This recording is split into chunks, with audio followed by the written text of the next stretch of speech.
യേശു ക്രിസ്തുവിൻ്റെ പ്രാർത്ഥന എന്ന് പറയുന്നൊരു വിഷയം കുറച്ച് കാലങ്ങളായി ഞാൻ ധ്യാനിച്ചു വരാറുണ്ട്. അത് പലയിടങ്ങളിലും പഠിപ്പിച്ച് വരുന്നു. സ്തോത്രം. ആമേൻ. പലർക്കും അത് വ്യക്തിപരമായി അനുഗ്രഹമാണെന്ന് മനസ്സിലാക്കുവാനായി സാധിച്ചു. ഇന്ന് നമ്മൾ ആ വിഷയമാണ് പഠിക്കാൻ പോകുന്നത്. നമുക്ക് അതിനുവേണ്ടി മർക്കോസിൻ്റെ സുവിശേഷം 1-ാം അധ്യായം 35-ാമത്തെ വാക്യം വായിച്ചുകൊണ്ട് നമുക്ക് ആരംഭിക്കാം. മർക്കോസ് എഴുതിയ സുവിശേഷം 1-ാം അധ്യായം അതിൻ്റെ 35-ാമത്തെ വാക്യം വായിച്ചുകൊണ്ട് നമുക്ക് ആരംഭിക്കാം. അതികാലത്ത് ഇരുട്ടോടെ യേശു എഴുന്നേറ്റ് പുറപ്പെട്ട് ഒരു നിർജ്ജന സ്ഥലത്ത് ചെന്ന് പ്രാർത്ഥിച്ചു. ഹല്ലേലൂയ. പ്രിയപ്പെട്ട ദൈവമക്കളെ, നമ്മൾ യേശുക്രിസ്തുവിന്റെ പ്രാർത്ഥന എന്ന വിഷയമാണ് പഠിക്കുന്നത്. ഇവിടെ നമ്മൾ വായിച്ചത് ഇങ്ങനെയാണ്: അതികാലയിൽ ഇരുട്ടോടെ യേശു എഴുന്നേറ്റ് പുറപ്പെട്ട് ഒരു നിർജ്ജന സ്ഥലത്ത് ചെന്ന് പ്രാർത്ഥിച്ചു കൊണ്ടിരുന്നു. അപ്പൊ യേശുക്രിസ്തുവിന്റെ പ്രാർത്ഥനാ ജീവിതത്തെ നമ്മൾ മനസ്സിലാക്കുമ്പോൾ ബൈബിൾ പറയുന്നു, കർത്താവ് അതികാലയിൽ ഇരുട്ടുള്ളപ്പോൾ തന്നെ പ്രാർത്ഥിക്കുന്ന ആളായിരുന്നു. ചേർന്ന് ദൈവത്തിന് മഹത്വം കൊടുക്കുക. അപ്പൊ ദൈവമക്കളെ, അതികാലയിൽ ഇരുട്ടോടെ എന്ന് പറയുമ്പോൾ നമ്മുടെ ഒരു നാട്ടിലെ രീതി വെച്ചാണ് ഞാൻ പറയുന്നത്. എനിക്ക് തോന്നുന്നൊരു 5 മണിക്കും 6 മണിക്കും ഇടയിലൊക്കെയുള്ള സമയം അല്ലേ, അതിരാവിലെയാണ്, ഇരുട്ടും ഉണ്ടാകും. ആമേൻ. നമുക്കറിയാം, മുസ്ലിം മോസ്കുകളിൽ ബാങ്ക് വിളിക്കുന്ന സമയത്തിന് മുൻപേ, സ്തോത്രം, ഹൈന്ദവ ക്ഷേത്രങ്ങളിൽ റെക്കോർഡിടുന്ന സമയത്തിന് മുൻപേ, കോഴി കൂകുന്നതിന് മുൻപേ യേശു കർത്താവ് എഴുന്നേറ്റ് പ്രാർത്ഥിക്കുമായിരുന്നു. കരമേർത്ത കർത്താവിന് മഹത്വം കൊടുക്കാം. അതികാലയിൽ ഇരുട്ടോടെ യേശു എഴുന്നേറ്റ് പുറപ്പെട്ട് ഒരു നിർജ്ജന സ്ഥലത്ത് പോയി പ്രാർത്ഥിക്കുമായിരുന്നു. അപ്പം ഞാൻ ഈ ഭാഗം ഒക്കെ പറയുമ്പോൾ ഞങ്ങളുടെയൊക്കെ നാട്ടിൽ രക്ഷിക്കപ്പെട്ട ചില പ്രിയപ്പെട്ടവരുണ്ടായിരുന്നു. എൻ്റെയൊക്കെ ചെറിയ പ്രായത്തെക്കുറിച്ചാണ് ഞാൻ പറയുന്നത്. അപ്പോൾ രക്ഷിക്കപ്പെട്ട ജോർജ് ബ്രദറിൻ്റെ വീട്ടിൽ, രക്ഷിക്കപ്പെട്ട മത്തായി ബ്രദറിൻ്റെ വീട്ടിലൊക്കെ, സ്തോത്രം, അതികാലയിൽ അവർ എഴുന്നേറ്റ് പാട്ടുപാടി ദൈവത്തെ സ്തുതിച്ചുകൊണ്ടാണ് അവർ പിന്നീട് ജോലി കാര്യങ്ങൾക്ക് പോയിരുന്നത്. അപ്പൊ ഈ മത്തായി ചേട്ടൻ്റെയും ജോർജ് ചേട്ടൻ്റെയും വീട്ടിൽ നിന്നൊക്കെ ആമേൻ പാട്ടിൻ്റെയും കയ്യടിയുടെയും ശബ്ദം കേൾക്കുമ്പോൾ അയൽപക്കത്തിലുള്ളവർക്കറിയാം രാവിലെ 5 മണിയായി. കാരണം എന്താണെന്ന് വെച്ചാൽ മത്തായി ചേട്ടനും ജോർജ് ചേട്ടനും എന്നും രാവിലെ 5 മണിക്ക് എഴുന്നേറ്റ് കയ്യടിച്ച് പാട്ട് പാടുമെന്നവർക്കറിയാം. അപ്പൊ ഞാൻ ഈ പറഞ്ഞു വരുന്നത്, രക്ഷിക്കപ്പെട്ട ദൈവമക്കളുള്ള വീടുകൾ അയൽപക്കത്തിലെ വീടുകൾക്ക് അലാറമായിരുന്ന ഒരു കാലമുണ്ട്. ചേർന്ന ദൈവത്തിന് മഹത്വം കൊടുക്കാം. ആമേൻ. ദൈവമക്കളെ, ഇന്നതൊക്കെ മാറി മറഞ്ഞുകൊണ്ടിരിക്കുകയാണ്. സ്തോത്രം. എല്ലാവരുമല്ല അതിരാവിലെ പ്രാർത്ഥിക്കുന്ന ഒത്തിരി ജനങ്ങൾ ഇന്നും ഉണ്ട്. എന്നിരുന്നാലും നല്ലൊരു ശതമാനവും, സ്തോത്രം, ആ പഴയ പ്രാർത്ഥനകളിൽ നിന്നൊക്കെ അകന്ന് പോയിക്കൊണ്ടിരിക്കുക. അതിൻ്റെ ഒരു കാരണം എനിക്ക് തോന്നുന്നു സോഷ്യൽ മീഡിയകളുടെ അതിപ്രസരണം ഉണ്ടാകാം. കാരണം ഫേസ്ബുക്കും വാട്സപ്പും ഇൻ്റർനെറ്റും യൂട്യൂബും വീഡിയോകളൊക്കെ ഇഷ്ടം പോലെ എല്ലാവരുടെയും വിരൽത്തുമ്പിൽ ഇന്ന് എത്തിയിരിക്കുന്നത് കൊണ്ട് ആമേൻ, ജോലിയൊക്കെ കഴിഞ്ഞ് വീട്ടിൽ വന്ന് കുഞ്ഞുങ്ങളാകട്ടെ വലിയവരിൽ പലരുമാകട്ടെ ഇതുപോലെ ആമേൻ ഈ മെസ്സേജുകളൊക്കെ നോക്കി ചാറ്റിങ്ങുകളൊക്കെ നടത്തി വീഡിയോകളൊക്കെ കണ്ട് എല്ലാവരും ചിലപ്പോൾ ഉറങ്ങിപ്പോകുന്നത് വളരെ ലേറ്റൊക്കെ ആയിട്ടായിരിക്കും. അപ്പം ഈ അതികാലയിലൊന്നും പിന്നെ എഴുന്നേൽക്കാനൊന്നും പല പ്രിയപ്പെട്ടവർക്കും പറ്റത്തില്ല. സ്തോത്രം. അതുകൊണ്ട് തന്നെ ഒന്നെങ്കിൽ സ്കൂളിൽ പോകുന്നതിന്, കോളേജിൽ പോകുന്നതിന്, ജോലിക്ക് പോകുന്നതിന് മുമ്പ് ആമൻ പെട്ടെന്ന് എഴുന്നേറ്റ് മുഖം കഴുകി കാപ്പി കുടിച്ച്, സ്തോത്രം, ആമൻ അവരവരുടെ കാര്യങ്ങൾ ചെയ്തിട്ട് ജോലി സ്ഥലത്തേക്കോ കോളേജിലേക്കോ സ്കൂളിലേക്കോ ഓടുകയാണ്. ഞാനീ പറഞ്ഞു വരുന്നത്, സ്തോത്രം, അതികാലയിൽ ഉണ്ടായിരുന്ന പ്രാർത്ഥനകളൊക്കെ ഇന്ന് സോഷ്യൽ മീഡിയകൾ അനേകരുടെ ജീവിതത്തിലും അപഹരിച്ചു കൊണ്ടിരിക്കുകയാണ്. സ്തോത്രം. അതുകൊണ്ട് രാവിലെ മുതൽ വൈകുന്നേരം വരെ വെപ്രാളം പിടിച്ചോടുന്നു, ആമൻ തിരിച്ചു വരുന്നു, പിന്നെയും ഓടുന്നു. ചില വർഷങ്ങൾ കഴിഞ്ഞ് തിരിഞ്ഞു നോക്കുമ്പം ഒന്നും നേടിയിട്ടില്ല. കരമേർത്തെ ദൈവത്തിന് മഹത്വം കൊടുക്കാം. സ്തോത്രം. എന്നാൽ പ്രിയപ്പെട്ടവരെ, യേശുക്രിസ്തു നമ്മളെ പഠിപ്പിക്കുന്ന ഒരു കാര്യം, ഒരു ദിവസം ആരംഭിക്കുമ്പോഴേ പ്രാർത്ഥിച്ചുകൊണ്ടായിരുന്നു കർത്താവ് ആരംഭിച്ചിരുന്നത്. അതുകൊണ്ട് എന്താ സംഭവിച്ചത് നമുക്കറിയാം. വെറും 3.5 വർഷം കൊണ്ട് ഒരു മനുഷ്യൻ 30,000 കൊല്ലം ജീവിച്ചാൽ ചെയ്തു തീർക്കാൻ കഴിയാത്തത് കർത്താവിന് ചെയ്യുവാനായി കഴിഞ്ഞു. ഹല്ലേലൂയ. എന്നും രാവിലെ ദൈവഹിതത്തിൽ പ്രാർത്ഥനയിൽ കർത്താവ് സ്റ്റെപ്പ് വെച്ചത് കൊണ്ട് യേശുവിൻ്റെ ഒരു ദിവസം പോലും എന്നതിനേക്കാൾ അധികം ഒരു സെക്കൻഡ് പോലും പാഴായി പോയില്ല. ചേർന്ന ദൈവത്തിന് നമുക്ക് കൊടുക്കുക. അതുകൊണ്ട് ഇന്ന് രാത്രി ഈ സുവിശേഷം കേൾക്കുന്ന എൻ്റെ പ്രിയപ്പെട്ടവരോട് എനിക്ക് ഒന്നാമത് പറയാനുള്ളത്, അതിരാവിലെ പ്രാർത്ഥിച്ചുകൊണ്ട് നമ്മുടെ ജീവിതയാത്രയെ ആരംഭിക്കണം. ഞാൻ ഒരു 4ാം ക്ലാസ്സിൽ 5ാം ക്ലാസ്സിലൊക്കെ പഠിച്ചുകൊണ്ടിരിക്കുന്ന കാലം, ആ സമയത്ത് വടക്കഞ്ചേരിയിൽ, പാലക്കാട് ജില്ലയിലാണ് ഞങ്ങളുടെ ഒരു വല്യപ്പച്ചൻ്റെ വീടുണ്ട്. അവിടെ ചില സമയങ്ങളിൽ വെക്കേഷനിൽ നിൽക്കാൻ പോകുമായിരുന്നു. അപ്പം വല്യപ്പച്ചനൊക്കെ രക്ഷിക്കപ്പെട്ട ആളുകളാണ്. ഞങ്ങളന്ന് യാക്കോബായ സഭയിലാണ് പോയിക്കൊണ്ടിരുന്നത്. അതികാലയിൽ പ്രാർത്ഥനയൊന്നും ഞങ്ങളുടെ വീട്ടിലില്ലായിരുന്നു. വൈകുന്നേരമാകുമ്പോൾ കുരിശ് വരച്ച് പുസ്തകത്തിൽ എഴുതി വെച്ചിരിക്കുന്ന കൗമ പ്രാർത്ഥനകൾ ചൊല്ലി കിടന്നുറങ്ങുകയായിരുന്നു പതിവ്. അപ്പം ഈ വല്യപ്പച്ചൻ്റെ വീട്ടിൽ ഈ വെക്കേഷൻ സമയത്ത് നിൽക്കുവാനായി ചെല്ലുമ്പോൾ അപ്പച്ചൻ എന്നും രാവിലെ ഈ പറഞ്ഞതുപോലെ 5 മണിയാകുമ്പോൾ എഴുന്നേക്കും. എന്നിട്ട് ഹാളിൽ വന്ന് പായിട്ടിരിക്കും. എന്നിട്ടൊരു വിളിയുണ്ട്, റെജി, വിജി, സിജി എന്ന് പറഞ്ഞുകൊണ്ട് പിള്ളേരെ നീട്ടി അപ്പച്ചൻ ഓരോ വിളിക്കും.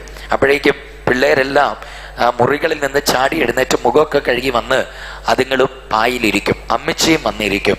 എന്നിട്ട് ആ കാലത്ത് അപ്പച്ചൻ പാട്ട് പാടുന്നൊക്കെ എനിക്കെപ്പോഴും ഓർമ്മയുണ്ട്. സ്തോത്രം. അന്നത്തെ കാലത്ത് ഈ പഴയ കുറെ പാട്ടുകളൊക്കെ ഉണ്ടല്ലോ. മനമേ പക്ഷി ഗണങ്ങൾ ഉണർന്നീതാ പാടുന്നു ഗീതങ്ങൾ, മനമേ നീയുമുണർന്നീട്ടേശു പരനെ പാടി സ്തുതിക്കാ. ഈ ഉഷകാലം നാം എഴുന്നേൽക്കുക എന്നുള്ള ആ പാട്ടിൻ്റെ ഒക്കെ തന്നെ ട്യൂണിൽ വരുന്ന പാട്ടുകളാണ്. ഇങ്ങനെയുള്ള പാട്ടുകളൊക്കെ അപ്പച്ചൻ പാടും. വന്ദനമേശുപര, നിനക്കിന്നും വന്ദനമേശുപര എന്നുള്ള പാട്ടുകളൊക്കെ ഇങ്ങനെ പാടും. ഈ പാട്ടുകൾ പാടിക്കഴിഞ്ഞ ശേഷം ചേച്ചിമാരും ചേട്ടനും അപ്പച്ചനും അമ്മച്ചിയും ഓരോ അധ്യായം ബൈബിൾ വായിച്ച്, കർത്താവേ, ഇന്നലെ രാത്രി ഒത്തിരി പേര് ഉറങ്ങുവാൻ കിടന്നു, എന്നാൽ അവരിൽ അനേകർ ഈ രാവിലെ എഴുന്നേറ്റില്ല, അടിയങ്ങളെ എഴുന്നേൽപ്പിച്ചതിന് നന്ദി എന്ന് പറഞ്ഞിട്ടാണ് കന്നുകാലിയെ കറക്കാൻ പോകുന്നത്. കരമേർത്തിയ ദൈവത്തിന് മഹത്വം കൊടുക്കാം. എന്നെ കേൾക്കുന്ന പ്രിയപ്പെട്ടവരെ, കാലങ്ങൾ പലത് കഴിഞ്ഞപ്പോൾ ഈ റീച്ചേട്ടൻ്റെയും ചേച്ചിമാരുടെയും ഒക്കെ ജീവിതം ഏറ്റവും അനുഗ്രഹിക്കപ്പെട്ടതായി കാണുവാനായി ഇടവന്നു. പാട്ടും പ്രാർത്ഥനയും ഇല്ലാതിരുന്ന ഞങ്ങളുടെ കുടുംബമൊക്കെ ഒരുപാട് തകർച്ചയിലേക്ക് പോവുകയും ചെയ്തു. പിന്നീട് ഏഴയാകുന്ന എന്നെ കർത്താവ് വിളിച്ച് വേർതിരിക്കുകയും രക്ഷിക്കപ്പെട്ട് സ്നാനപ്പെട്ട് പരിശുദ്ധാത്മ നിറവ് പ്രാപിച്ച് കർത്താവിനെ ആരാധിക്കാൻ തുടങ്ങുകയും ഞാനും വീട്ടിൽ അതികാലയിൽ പ്രാർത്ഥന തുടങ്ങിയ ശേഷമാണ് ഞങ്ങളുടെ കുടുംബത്തിലും അനുഗ്രഹം ആരംഭിക്കുന്നത്. കരമേർത്തി ഹല്ലേലൂയ പറയാം. അതുകൊണ്ട് ഇന്ന് ഈ വചനം കേൾക്കുന്ന എല്ലാവരോടും എനിക്ക് പ്രബോധിപ്പിക്കാനുള്ളത്, ഒരു ദിവസത്തിൻ്റെ ആരംഭം പ്രാർത്ഥനയിലൂടെ തുടങ്ങാമെങ്കിൽ നിങ്ങൾ രക്ഷിക്കപ്പെടുവാൻ ദൈവം അനുവദിക്കുകയില്ല. പ്രത്യാശയുള്ളവർ കരമടിച്ച് നമുക്ക് ദൈവത്തിന് ഇന്ന് രാത്രി മഹത്വം കൊടുക്കാം. Hallelujah, hallelujah, hallelujah. ഞാൻ ഇത് പറയുമ്പോൾ ഒരു സാക്ഷ്യം കൂടെ നിങ്ങളോട് പറയുവാനായി ആഗ്രഹിക്കുക. ദൈവമക്കളെ, 2003 ഞാൻ സുവിശേഷ വേലയ്ക്ക് ഇറങ്ങുന്നത്. 2003 2010 ഞാൻ പെരുമ്പാവൂരുള്ള എൻ്റെ സ്വന്തം ദേശത്തേക്ക് ശുശ്രൂഷയ്ക്ക് വന്നു. അതുവരെയുള്ള കാലം മാവേലിക്കരയിലും തിരുവല്ലയിലൊക്കെ ആയിരുന്നു ഞാൻ കർത്താവിൻ്റെ വേലയിലായിരുന്നത്. അപ്പം 2010 ഞാൻ പെരുമ്പാവൂര് എൻ്റെ ഭവനത്തിൽ വന്ന സമയം പരിശുദ്ധാത്മാവ് ശക്തമായി ഇടപെടാൻ തുടങ്ങി. മോനെ, ഭൂമിയുടെ അറ്റം വരെയും സുവിശേഷത്തിന് സാക്ഷിയായി നിന്നെ ഞാൻ ഉപയോഗിക്കാനുള്ള കാലം വന്നിരിക്കുന്നു. അതുകൊണ്ട് എന്നും രാവിലെ പ്രാർത്ഥിച്ച് നീ എൻ്റെ പാദപീഠ ഇരിക്കണമെന്ന് അന്ന് കർത്താവ് എന്നോട് ശക്തമായി സംസാരിച്ചു. അപ്പം ഞാൻ എന്നും രാവിലെ എഴുന്നേറ്റ് എൻ്റെ വീട്ടിൽ, അന്ന് എനിക്ക് ഇപ്പോഴും ഓർമ്മയുണ്ട്, മേലോട്ട് നോക്കിയ ആകാശം കാണുന്ന പോലത്തെ വീടായിരുന്നു. എന്ന് വെച്ചാൽ കംപ്ലീറ്റ് ഷീറ്റ് തുളഞ്ഞ് ഇരിക്കുന്ന എന്താ പറയുക, നല്ല സിമെൻ്റ് ഇട്ട തറയൊന്നും അല്ലായിരുന്നു, മെഴുകുന്ന തറയായിരുന്നു. നിങ്ങൾക്കറിയാലോ പഴയ ആളുകൾക്കൊക്കെ. സ്തോത്രം. അപ്പം അതിൻ്റെ അകത്ത് ഞാൻ രാവിലെ 2010 എന്നും രാവിലെ എഴുന്നേറ്റ് ആ കൊച്ചു മുറിക്കകത്ത് മുഴങ്കാൽ മടക്കും. ദൈവമക്കളെ, സ്തോത്രം. എന്നിട്ട് കരമടിച്ച് അന്യഭാഷകളിൽ സംസാരിച്ച് ദൈവത്തിന് സ്തോത്രം ചെയ്തുകൊണ്ടിരിക്കുമ്പോൾ അന്ന് എൻ്റെ പപ്പ കുടിയനായിരുന്നു. പപ്പ കുടിച്ചിട്ട് ലെക്ക് കെട്ട് വന്ന് രാവിലെ ഞാൻ പ്രാർത്ഥിക്കുമ്പം ചില ദിവസങ്ങളിൽ എൻ്റെ മുഖത്ത് തുപ്പുകയും എൻ്റെ ഷർട്ടെ പിടിച്ച് വലിക്കുകയും എന്നെ അടിക്കുകയൊക്കെ ചെയ്യുമായിരുന്നു. സ്തോത്രം. ഒരുപാട് ക്രൂരമായിട്ടൊന്നുമല്ല, എന്നാലും അടിക്കുകയും തുപ്പുകയും ഷർട്ടെ പിടിച്ച് വലിച്ച് ശല്യം ഉണ്ടാക്കും. അപ്പോൾ ഞാൻ അന്ന് ദൈവത്തോട് ഇങ്ങനെ പ്രാർത്ഥിച്ചു, കർത്താവേ, അങ്ങനല്ലേ പറഞ്ഞേ എന്നും രാവിലെ ഇരുന്ന് പ്രാർത്ഥിച്ചു തുടങ്ങണം, ഞാൻ നിന്നെ ഉപയോഗിക്കാൻ കാലമായി, എനിക്ക് ആഗ്രഹമുണ്ട് കർത്താവേ പ്രാർത്ഥിക്കണമെന്ന്. പക്ഷെ ഞാൻ ഇവിടെ ഇരുന്ന് ഇങ്ങനെ പ്രാർത്ഥിക്കുമ്പോൾ ഈ പപ്പ ഇങ്ങനെ ശല്യമൊക്കെ ചെയ്യുന്നല്ലോ, ദൈവമേ എനിക്ക് പ്രാർത്ഥിക്കാൻ ഒരു ഇടം ഒന്ന് ഒരുക്കി തരാമോ എന്നിങ്ങനെ ഞാൻ ദൈവസന്നിധിയിൽ അപേക്ഷിച്ചു. കാരണം ആകെ 10 സെന്റ് സ്ഥലവും അതിലൊരു ചെറിയ വീടുമാണ് അന്ന് ഞങ്ങൾക്കുണ്ടായിരുന്നത്. അപ്പോൾ അതുകൊണ്ട് വേറെ വഴികളൊന്നും അന്ന് എൻ്റെ മുമ്പിലില്ല, ആരെയും വലിയ പരിചയവും ഇല്ല. കാരണം ഞാൻ 10ാം ക്ലാസ് കഴിഞ്ഞപ്പോൾ സുവിശേഷ വേലയ്ക്ക് പോയതാണ്. ഞാൻ മുമ്പ് പറഞ്ഞതുപോലെ മാവേലിക്കര തിരുവല്ല ഭാഗത്തായിരുന്നു ഞാൻ ശുശ്രൂഷയിലായിരുന്നത്. അതുകൊണ്ട് തന്നെ നാട്ടിൽ ഒത്തിരി ആഴമേറിയ ബന്ധമൊന്നും എനിക്കുണ്ടായിരുന്നുമില്ല. അങ്ങനെ ഞാൻ രാവിലെ പ്രാർത്ഥിച്ച ശേഷം ഉച്ച കഴിഞ്ഞ് അരി മേടിക്കുവാൻ ഞങ്ങളുടെ വീടിൻ്റെ അടുത്തുള്ള ഒരു ചെറിയ ടൗണിൽ റേഷൻ കടയിലേക്ക് പോവുകയാണ്. അപ്പോൾ ദൈവമക്കളെ, അരി മേടിക്കാനായി ഞാൻ അങ്ങോട്ട് പോകുമ്പോൾ റേഷൻ കടയുടെ അടുത്ത് ചെറിയാൻ എന്ന് പറയുന്ന ഒരു സഹോദരൻ്റെ TV റിപ്പയർ ചെയ്യുന്ന ഒരു കടയുണ്ട്. അപ്പോൾ ആ കടയിൽ ഇരുന്നു കൊണ്ട് അദ്ദേഹം എന്നെ കൈകൊട്ടി വിളിക്കുകയാണ്, ദൈവദാസനെ ഒന്നിങ്ങോട്ട് വന്നേ എന്ന് പറഞ്ഞ് എന്നെ വിളിച്ചു. അപ്പം ഞാൻ അവിടേക്ക് ചെന്ന വഴി തന്നെ ആ ചെറിയാൻ എന്ന് പറയുന്ന സഹോദരൻ ചോദിച്ചു, നിങ്ങളൊരു സുവിശേഷകനാണല്ലേ? അപ്പം ഞാൻ പറഞ്ഞു, അതെ. അപ്പം നിങ്ങളിപ്പോൾ നാട്ടിൽ വന്നിട്ടുണ്ടോ? ഉണ്ട്. അപ്പം അദ്ദേഹം എന്നോട് പറയാ, സഹോദര, എൻ്റെ വീടിനോട് ചേർന്ന് ഒരു ചെറിയ മുറിയുണ്ട്. സ്തോത്രം. ആമേൻ. അതങ്ങനെ വെറുതെ കിടക്കുകയാണ്. താങ്കൾക്ക് വിരോധമില്ലെങ്കിൽ എന്നും രാവിലെ വരാമെങ്കിൽ നമുക്ക് ഒരുമിച്ച് പ്രാർത്ഥിക്കാം, എനിക്കും ഒരു കൂട്ടാകുമല്ലോ എന്ന് ഇദ്ദേഹം എന്നോട് ഇങ്ങോട്ട് പറയുക. അപ്പോൾ വാസ്തവത്തിൽ ഞാൻ കരഞ്ഞുപോയി. കാരണം അന്ന് രാവിലെയാണ് വീട്ടിൽ ഇരുന്ന് പ്രാർത്ഥിച്ചപ്പോൾ അപ്പൻ എന്നെ അടിക്കുകയും തുപ്പുകയും ചെയ്ത്. ദൈവമേ, പ്രാർത്ഥിക്കാൻ ഒരു ഇടം തരണേ എന്ന് പറഞ്ഞ് ഹൃദയത്തിൽ പ്രാർത്ഥിക്കുമ്പോഴാണ് സ്തോത്രം ചെറിയാൻ ചേട്ടൻ വിളിച്ച് ഇങ്ങോട്ട് പറയുന്ന, എടാ, ഒരു മുറി തന്നെ ഇവിടെ ഞാൻ ഒരുക്കിയിട്ടിരിക്കുക, ആമേൻ, വാ നമുക്ക് ചേർന്ന് പ്രാർത്ഥിക്കാമെന്ന്. പ്രിയപ്പെട്ടവരെ, എന്നും രാവിലെ 4 മണിയാകുമ്പം ഞാൻ എഴുന്നേക്കും. ആ നാളുകളിൽ 4 മണിയാകുമ്പോൾ എഴുന്നേറ്റിട്ട് എൻ്റെ വീട്ടിൽ നിന്ന് 2.5 കിലോമീറ്റർ ഉണ്ട് ചെറിയാൻ സഹോദരൻ്റെ വീട്ടിലേക്ക്. എന്നും രാവിലെ അവിടേക്ക് ചെല്ലും. ഈ മുറിക്കകത്തിരുന്ന് 4 മണി മുതൽ 5 മണി വരെ കരമടിച്ച് ദൈവത്തെ സ്തുതിക്കും. അന്യഭാഷ പറഞ്ഞു, എന്താ പറയുക, ദൈവത്തെ സ്തുതിക്കുന്ന വാക്കുകൾ പറഞ്ഞും അങ്ങനെ കർത്താവിനെ ആരാധിച്ച് 1 മണിക്കൂർ അവിടെ ഇരിക്കും. 5 മണി മുതൽ 5:30 വരെ ഞങ്ങൾ 2 പേരും ചേർന്ന് ദേശങ്ങൾക്ക് വേണ്ടി പ്രാർത്ഥിക്കും. 5:30 മുതൽ 6 മണി വരെ ബൈബിൾ വായിക്കും. ഇങ്ങനെ എല്ലാ ദിവസവും 2 മണിക്കൂർ ചെറിയാൻ സഹോദരൻ്റെ വീടിൻ്റെ ആ മുറിക്കകത്തിരുന്ന് ഞങ്ങൾ പ്രാർത്ഥിക്കുമായിരുന്നു. ദൈവമക്കളെ, ഈ പ്രാർത്ഥന കഴിഞ്ഞ് ഞാൻ തിരിച്ച് വീട്ടിലേക്ക് വരും. അന്ന് രാത്രിയാകുന്നതിന് മുമ്പ് ഒരു 2-3 കോളെങ്കിലും എനിക്ക് വരും. ആരെങ്കിലും 2-3 പേരെങ്കിലും വിളിക്കും. പാസ്റ്റർ ഷിൻഡോയാണോ?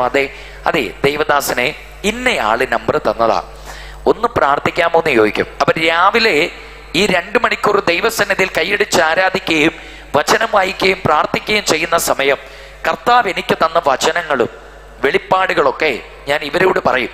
അപ്പൊ അവര് പറയും, പാസ്റ്ററേ, നിങ്ങളിലൂടെ ദൈവം സംസാരിച്ചത് കറക്റ്റ് കാര്യമാണ്, ഞങ്ങളിപ്പോൾ ഈ പ്രശ്നത്തിലൂടെ പോവുകയാണ്, നിങ്ങൾ പറഞ്ഞ ആ വചനം അതാണ് ഇപ്പൊ ഞങ്ങളുടെ ജീവിതത്തിന്റെ സിറ്റുവേഷൻ. സ്തോത്രം. ആമേൻ. ഈ വാക്യം ഇന്നലെ കൂടെ ഞങ്ങൾ തമ്മിൽ സംസാരിച്ചതാ എന്നൊക്കെ ആളുകൾ പറയാൻ തുടങ്ങി. അങ്ങനെ അവർ സ്തോത്രം എന്നോട് പറയും, എപ്പോഴാ പാസ്റ്ററിന് സമയം, ഞങ്ങളുടെ വീട് വരെ വരുമോ എന്ന് ചോദിച്ച് വിളിക്കാൻ തുടങ്ങി. അപ്പൊ ദൈവമക്കളെ, ആദ്യമൊക്കെ ഞാൻ പോയിക്കൊണ്ടിരുന്നത് ഒരാൾക്ക് വേണ്ടി പ്രാർത്ഥിക്കാൻ, സ്തോത്രം, അല്ലെങ്കിൽ ഒരു വീടിന് വേണ്ടി പ്രാർത്ഥിക്കാനൊക്കെ ആയിട്ടാണ് ആദ്യ നാളുകളിൽ ശുശ്രൂഷകൾ ആരംഭിച്ചത്. അവിടെ പോയി സ്തോത്രം അവരോട് ചേർന്നിരുന്ന് ആരാധിക്കുകയും പ്രാർത്ഥിക്കുകയും വചനം പങ്കുവയ്ക്കുകയൊക്കെ ചെയ്യും. അവിടെ എവിടെ പോയാലും ഞാൻ ഒരു കാര്യം അന്ന് മുതൽ കാണുന്നുണ്ടായിരുന്നു, ആരെങ്കിലുമൊക്കെ അഭിഷേകം പ്രാപിക്കുമായിരുന്നു. കരമേർത്തി ഹല്ലേലൂയ പറയാം. അതിപ്പോൾ ഒരു വീട്ടിൽ പോയാലും ഒരു വ്യക്തിക്ക് വേണ്ടി പ്രാർത്ഥന നടത്താൻ പോയാലും പരിശുദ്ധാത്മ അഭിഷേകം പ്രാപിക്കാത്തവരാണെങ്കിൽ ആ പരിശുദ്ധാത്മ നിറവ് ആ മീറ്റിംഗ് തീരുന്നതിന് മുമ്പ് വരുന്നത് ഞാൻ പലയിടത്തും കണ്ടിട്ടുണ്ട് ആ കാലം മുതൽ. സ്തോത്രം. അപ്പൊ ഇത് കഴിഞ്ഞ് ഈ മീറ്റിംഗ് കഴിഞ്ഞ് കഴിയുമ്പോൾ ഇവര് 2-3 വീട്ടുകാർ ചേർന്ന് വിളിക്കാനായി തുടങ്ങി. അവിടെ ദൈവത്തിന്റെ ആത്മാവ് ക്രിയ ചെയ്യാൻ തുടങ്ങിയപ്പോൾ 5 പേര് 10 പേരൊക്കെയുള്ള ചെറിയ ചെറിയ സഭകൾ പ്രാർത്ഥനകൾക്ക് വിളിക്കാൻ തുടങ്ങി. അവിടെ പരിശുദ്ധാത്മാവിന്റെ ക്രിയകൾ അല്പാൽപമായി വെളിപ്പെടാൻ തുടങ്ങിയപ്പോഴാണ് 100 പേര്, 500 പേര്, 1000 പേര്, അങ്ങനെ കൃപാസനം നമ്മുടെ ജനറൽ കൺവെൻഷൻ വരെയൊക്കെ ഞാൻ എത്തുവാനും സാക്ഷ്യം പറയുവാനും കർത്താവ് എനിക്ക് ഭാഗ്യം തന്നത്. ഞാൻ നിങ്ങളോട് ഈ സാക്ഷ്യം പറഞ്ഞത്, എന്ന് ഞാൻ അതിരാവിലെ പ്രാർത്ഥന തുടങ്ങിയോ അന്ന് മുതൽ ഇന്ന് വരെ ഞാൻ പിന്നീട് ഇരുന്നിട്ടില്ല. സ്തോത്രം. ഹല്ലേലൂയ. ആമേൻ. എവിടെയെങ്കിലും ഒരു സഭയിൽ ഏതെങ്കിലും ഒരു ഇടത്ത് എല്ലാ ദിവസവും തമ്പുരാൻ അയക്കാൻ തുടങ്ങി യേശുവിൻ്റെ സാക്ഷിയായി. ഇത് മാത്രമല്ല കേട്ടോ ദൈവം ചെയ്തത്. ഞാൻ ഈ പ്രാർത്ഥന തുടങ്ങി 6ാമത്തെ വർഷം 2016 ആണ്ടിൽ, സ്തോത്രം, ആമേൻ, ഈ കുടിച്ച് ബഹളമുണ്ടാക്കിയ എൻ്റെ അപ്പനെയും ദൈവം തൊടുവാനിട വന്നു. സ്തോത്രം. 2015 തന്നെ അപ്പനെ ദൈവം സ്പർശിച്ചു. അതിനുശേഷം 16ാം ആണ്ടിലേക്ക് വന്നപ്പോഴേക്കും അപ്പൻ സ്നാനപ്പെടുവാനും കർത്താവ് കരുണ കാണിച്ചു. ഹല്ലേലൂയ. കുടിച്ച് എന്നെ അടിച്ചുകൊണ്ടിരുന്ന അപ്പനോട് ഒരുമിച്ച് ഈ ബൈബിൾ എടുത്ത് ആരാധിക്കുവാനുള്ള ഭാഗ്യം കൂടി ദൈവം എൻ്റെ കൺമുമ്പിൽ കാണിച്ചു തന്നിട്ടാണ് അപ്പൻ ഈ ലോകത്ത് നിന്ന് മാറ്റപ്പെടുവാൻ തക്കവണ്ണം ഇടവന്നത്. അതുകൊണ്ട് ഇന്ന് രാത്രി ഒരു കാര്യം കൂടെ ഞാൻ നിങ്ങളോട് ആവർത്തിച്ച് പറയുന്നു. നിങ്ങളുടെ ഭവനങ്ങളിൽ അതികാലയിൽ പ്രാർത്ഥന ആരംഭിക്കുക. ഇരുട്ടിന്റെ കയറുകൾ കുടുംബത്തിൽ നിന്ന് ദൈവം അറുത്തു കളയും. പ്രത്യാശയുള്ളവർ കരമടിച്ചു ദൈവത്തിന്. ഹല്ലേലൂയ. എല്ലാ ഇരുട്ടുകളെയും അന്ധകാര സാമീപ്യങ്ങളെയും സർവശക്തനായ ദൈവം അറുത്തു മാറ്റും. അതികാലയിൽ പ്രാർത്ഥിക്കുവാൻ ഇന്ന് രാത്രി എത്ര പേർ ഏൽപ്പിച്ചു കൊടുക്കും? ഹല്ലേലൂയ. ശാബൽ ഖമസി അന്തൽ ഖമാനബൽ പ്രഭാനബലബ. ഹല്ലേലൂയ. ഹല്ലേലൂയ. ഈ ഉലകം മുഴുവൻ അന്ധകാര ശക്തികൾ, സ്തോത്രം, നടനമാടിക്കൊണ്ടിരിക്കുകയാണെന്ന് നിങ്ങൾക്കറിയാമല്ലോ. മോഷ്ടിക്കുക, അറുക്കുക, മുടിക്കുക, അതാണ് പിശാചിന്റെ പരിപാടി. ആമേൻ. മനുഷ്യനെ ദൈവത്തിൽ നിന്ന് അകറ്റി അഗ്നി നരകത്തിലേക്ക് തള്ളുക, അതാണ് പിശാചിന്റെ തന്ത്രം എന്ന് പറയുന്നത്. സ്തോത്രം. കുടുംബങ്ങളിൽ തകർച്ചകൾ ഉണ്ടാക്കുക, കഷ്ടതകൾ വരുത്തുക, അവരെ കണ്ണുനീരിൽ ആഴ്ത്തുക, അവരുടെ ജീവിതത്തിൽ അനർത്ഥങ്ങൾ വിതയ്ക്കുക, അസമാധാനം വിതയ്ക്കുക, ജീവിതത്തിൽ, സ്തോത്രം, എന്നും അവരെ കണ്ണീരിന്റെ തീരാ കഴത്തിലേക്ക് തള്ളിവിടുക. അങ്ങനെ അവസാനം പാപത്തിൽ മുഴുകി അഗ്നിയിലേക്ക് വീഴുക. ഇതാണ് പിശാചിന്റെ നമ്പർ 1 തന്ത്രം എന്ന് പറയുന്നത്. ഇതിനെ ജയിക്കുവാൻ ഈ ഉലകത്തിൽ പ്രത്യക്ഷപ്പെട്ട ഒരേ ഒരു നാമം കർത്താവായ യേശുക്രിസ്തുവാണ്.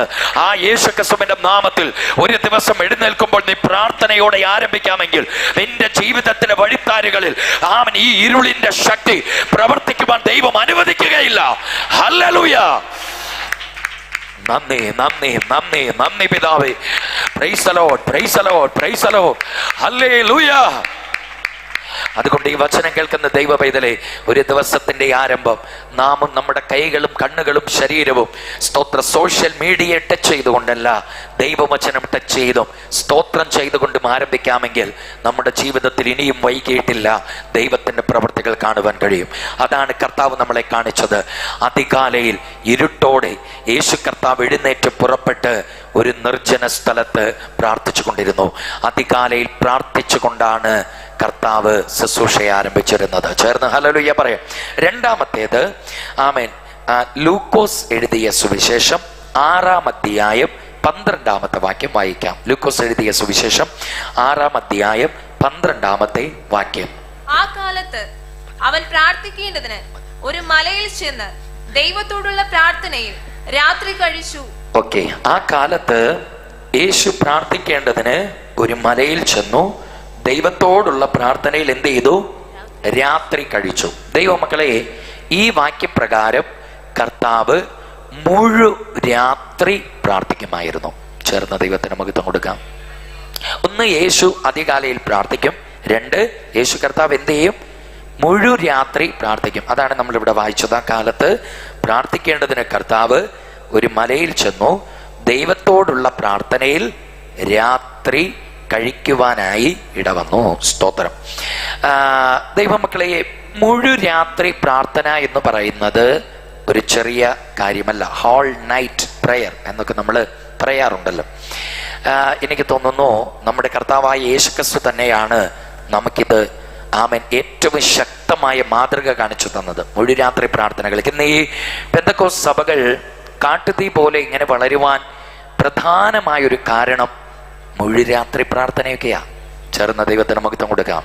അനേക സഭകളിൽ, അനേക വീടുകളിൽ, അനേക ദേശങ്ങളിൽ ദൈവകുഞ്ഞുങ്ങൾ, ദൈവദാസന്മാർ മുഴുരാത്രിയിൽ സ്തോത്രം ആമേൻ ഒന്നിച്ച് ചേർന്ന് എല്ലാവരും കിടന്നുറങ്ങുമ്പോൾ പാടിയും പ്രാർത്ഥിച്ചും ആരാധിച്ചും ദൈവസന്നിധിയിൽ ചെലവിടുന്നതിന് ഫലമാണ് ഈ സഭകളൊക്കെ പിന്നീട് ഇങ്ങനെ വളരാനിട വന്നത്. കാരണം രാത്രി കാലങ്ങളിൽ പിശാചിന്റെ പ്രവർത്തികൾ അധികമാണ്. സ്തോത്രം. അവൻ ഇരുളിന്റെ അധികാരിയാണ്. മന്ത്രവാദ ക്രിയകളും ആഭിചാര പ്രവർത്തനങ്ങളൊക്കെ ഒരുപാട് ആ സമയങ്ങളിൽ അനേകർ ചെയ്യാറുണ്ട്.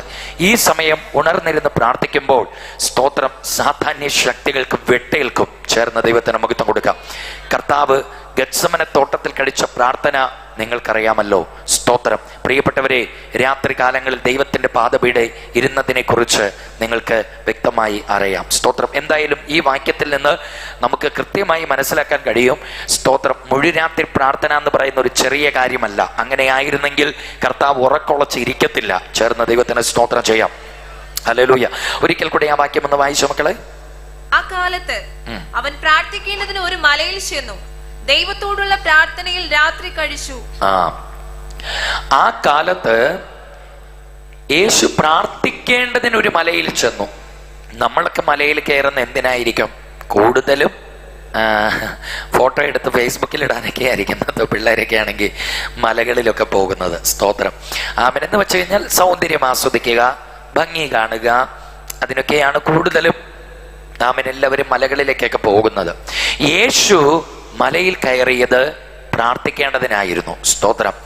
ആ കാലത്ത് പ്രാർത്ഥിക്കേണ്ടതിന് മലയിൽ ചെന്നു ദൈവത്തോടുള്ള പ്രാർത്ഥനയിൽ രാത്രി കഴിച്ചു. അപ്പോൾ ദൈവമക്കളെ, യേശു കർത്താവിന്റെ പ്രാർത്ഥനാ ജീവിതം മുഴുരാത്രി പ്രാർത്ഥിക്കുക. ഇവിടെ ഈ അരമന്നം എന്ന് പറയുന്ന ഒരു സ്ഥലമുണ്ട് നമ്മുടെ കൊലശേഖരം അടുത്ത്. അവിടെ എനിക്ക് പരിചയമുള്ള ഒരു 2-3 ചെറുപ്പക്കാരുണ്ട്.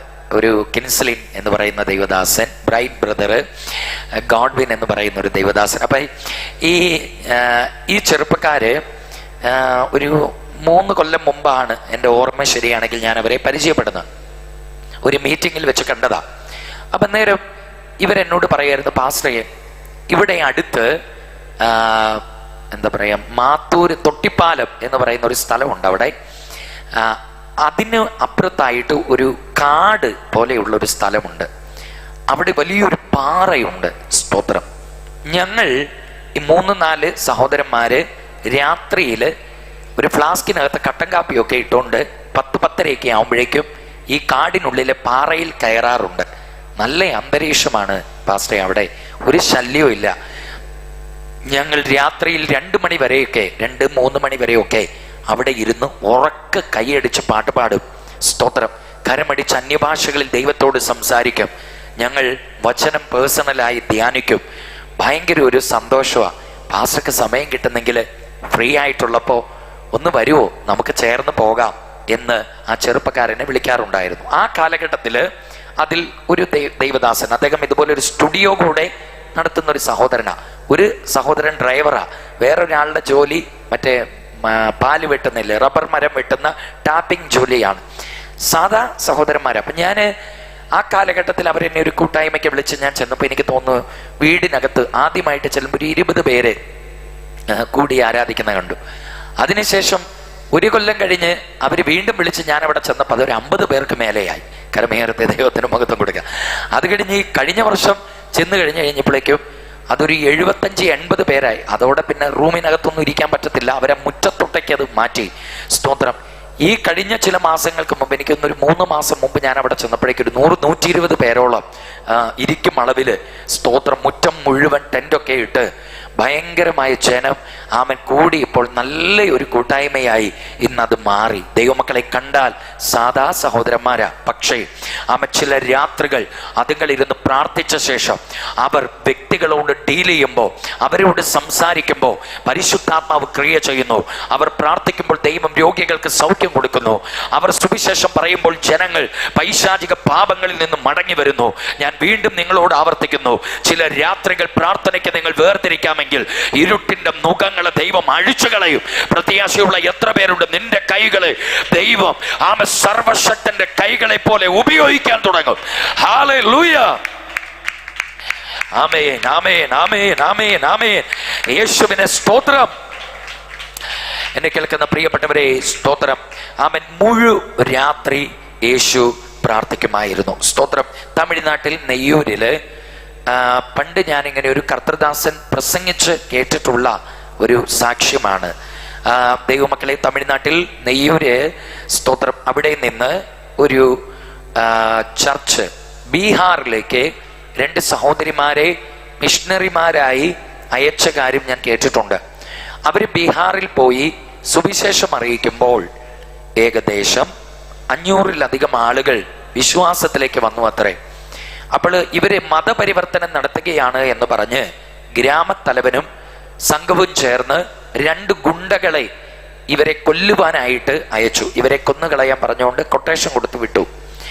രാത്രിയില് ഈ ഗുണ്ടകൾ വന്ന് ഇവരുടെ വീടിന്റെ അടുത്തേക്ക് അടുക്കുമ്പോൾ കാണുന്ന കാഴ്ച, വെള്ള വസ്ത്രം ധരിച്ച് കയ്യിൽ ആയുധമെടുത്ത്, സ്തോത്രം, ആമൻ, ആളുകൾ ഇവരുടെ വീടിന് ചുറ്റിലും ഇങ്ങനെ സെക്യൂരിറ്റി നിൽക്കുന്നത് പോലെ റൗണ്ട് ചെയ്യുന്നൊരു കാഴ്ച കാണുകയാണ്. അപ്പൊ ഇവര് തിരിച്ച് ഗ്രാമത്തലവന്റെ അടുത്ത് എന്നിട്ട് കാര്യം പറഞ്ഞു. അന്ന് രാത്രി ഗ്രാമത്തലവനും വേറെ 2-3 ആളുകളും കൂടെ വീണ്ടും ചേർന്ന് ഇവിടേക്ക് വന്നു. അവരെല്ലാവരും കാണുകയാ. അവരെ എണ്ണി നോക്കിയപ്പോ 24 പേരുണ്ട്. സ്തോത്രം. വെള്ള വസ്ത്രം ധരിച്ച് കയ്യിൽ ആയുധം പിടിച്ചുകൊണ്ട് 24 ആളുകൾ ഇവരുടെ വീടിന് ചുറ്റിലും ഇങ്ങനെ നടക്കുന്ന കാഴ്ച കണ്ടു. അവരെ കണ്ടിട്ട് അതിശക്തന്മാരായ ആളുകളെ പോലെ ഇവർക്ക് ഫീൽ ചെയ്തു. അതുകൊണ്ട് ഗ്രാമത്തലവൻ പറഞ്ഞു, നമുക്കിപ്പം ഒന്നും ചെയ്യണ്ട, തിരിച്ചു പോകാം എന്ന് പറഞ്ഞിട്ട് ഇവർ പോയി അതിരാവിലെ വീണ്ടും എഴുന്നേറ്റ് ഈ സഹോദരിമാരുടെ വീട്ടിൽ വന്നിട്ട് പറഞ്ഞു, ഇന്നലെ രാത്രി നിങ്ങൾ കാവൽ ആക്കിയ 24 ആളുകൾ എവിടെ? ഇങ്ങനെയുള്ള മനുഷ്യരെ ഞങ്ങൾ കണ്ടിട്ടില്ലല്ലോ. എവിടെ നിന്നാണ് അവർ വന്നത് എന്ന് ചോദിച്ചപ്പോ ഈ സഹോദരിമാർ വാ പൊളിക്കുക. കാരണം ഇവരാരെയും കാവലാക്കിയിട്ടില്ല. പക്ഷേ അവർ പറഞ്ഞു, ഞങ്ങൾ ആരെയും കാവലാക്കിയിട്ടില്ലല്ലോ. അപ്പൊ അന്നേരം ഗ്രാമത്തലവൻ പറഞ്ഞു, ഞങ്ങൾ കണ്ടു, ഞങ്ങൾ എണ്ണി, ഞങ്ങൾ ഇത്രയും പേര് കണ്ടതാ എന്ന് പറഞ്ഞു. അപ്പൊ അന്നേരം ഈ സഹോദരിമാർ ഒരു കാര്യം പറഞ്ഞു, ഞങ്ങൾ ആരെയും കാവലാക്കിയിട്ടില്ലെങ്കിലും ഞങ്ങൾ വിശ്വസിക്കുന്ന വിശുദ്ധ വേദപുസ്തകത്തിൽ സങ്കീർത്തനത്തിൽ ദൈവം ഇങ്ങനെ അരുളി ചെയ്തിട്ടുണ്ട്, യഹോവ തന്റെ ഭക്തന്മാരുടെ ചുറ്റിലും ദൂതന്മാരെ പാളയമിറക്കി വിടുവിക്കും. കരങ്ങൾ ഉയർത്തി ഹല്ലേലൂയ പറയാം. സ്തോത്രം. ചുരുക്കി ഞാൻ പറയട്ടെ ദൈവമക്കളെ, ആമേൻ. ഈ വന്നവര് പിന്നത്തേതിൽ കർത്താവിലേക്ക് തന്നെ വരുവാൻ ഇടവന്നു. ഈ ഗുണ്ടകൾ അടക്കമുള്ളവര് ദൈവത്തെ രക്ഷിതാവായി സ്വീകരിക്കുവാൻ ഇത് കാരണമായി. ഈ സംഭവം ഇവര് തമിഴ്നാട്ടിലെ തായ് സഭയിലേക്ക്, നെയ്യൂർ ചർച്ചിലേക്ക് വിളിച്ചു പറഞ്ഞു, ദേ ഇന്നലെ രാത്രി ഞങ്ങളെ കൊല്ലാനായിരിക്കണം ഗുണ്ടാ സംഘവും ഗ്രാമത്തലവന്മാരും വന്നിരുന്നു. അപ്പൊ 24 ആയുധധാരികളെ കണ്ട്, വെള്ളവസ്ത്രധാരികളെ കണ്ട് അവർ പേടിച്ച് തിരിച്ചുപോയി. ഞങ്ങൾക്ക് എന്താ സംഭവം എന്ന് ഇതുവരെ മനസ്സിലായിട്ടില്ല എന്ന് പറഞ്ഞപ്പോ നെയ്യൂർ ചർച്ച് പറഞ്ഞൊരു കാര്യമുണ്ട്. ഇന്നലെ രാത്രി ബീഹാറിൽ ശുശ്രൂഷ ചെയ്യുന്ന നിങ്ങൾക്ക് വേണ്ടി രാത്രി പ്രാർത്ഥിക്കണമെന്ന് പരിശുദ്ധാത്മാവ് ഞങ്ങൾക്കൊരു പ്രേരണ തന്നിരുന്നു. അതുകൊണ്ട് ഇന്നലെ രാത്രി നെയ്യൂർ സഭയ്ക്കകത്ത് അനൗൺസ് ചെയ്തിരുന്നു. സ്തോത്രം. ആമേൻ. കുറെ ആളുകൾ ഇന്നലെ പ്രാർത്ഥിക്കുവാനായി ഇവിടെ വന്നിട്ടുണ്ടായിരുന്നു. എന്നിട്ട് ആ ദൈവദാസൻ പറഞ്ഞൊരു കാര്യമുണ്ട്, കൃത്യം 24 പേരാണ് ഇന്നലെ രാത്രി ബീഹാറിൽ ശുശ്രൂഷ ചെയ്യുന്ന നിങ്ങൾക്ക് വേണ്ടി പ്രാർത്ഥിക്കാൻ ഈ സഭയ്ക്കകത്ത് മുട്ടുകുത്തിയത്. ദൈവകുഞ്ഞുങ്ങളെ, ദൈവത്തിന്റെ ആത്മനിയോഗത്താൽ 24 പേര് നെയ്യൂർ ചർച്ചിനകത്ത് ബീഹാറിൽ ശുശ്രൂഷ ചെയ്യുന്നവർക്ക് വേണ്ടി മുഴങ്കാൽ മടക്കി പ്രാർത്ഥിച്ചപ്പോൾ അവരെ കൊല്ലുവാൻ വന്ന ശത്രു സൈന്യം കണ്ടത് 24 ആയുധധാരികൾ അവർക്ക് ചുറ്റിലും നടക്കുന്നതാണെങ്കിൽ, ഇന്ന് രാത്രി വീണ്ടും ഞാൻ പറയുന്നു, ചില രാത്രികൾ പ്രാർത്ഥിക്കാൻ നീ മാറ്റിവെക്ക്. നിനക്കിറങ്ങാൻ കഴിയാത്തിടത്ത് ദൈവദൂതന്മാരെ കർത്താവ് അയക്കും. ഹല്ലേലൂയ. വൈഡ പ്രവണബലം, ഹർഷ പ്രവണബലം. ഇന്ന് രാത്രികാലം എത്ര പേർ ഈ വചനത്തെ ഏറ്റെടുക്കും? നിനക്ക് ചെയ്യാൻ കഴിയാത്തത് കർത്താവ് ചെയ്യും. നിന്റെ ബുദ്ധി കൊണ്ട് അസാധ്യമായത് പ്രാർത്ഥനയാൽ, ദൈവ സാന്നിധ്യത്താൽ സാധ്യമാണ്. ഹല്ലേലൂയ.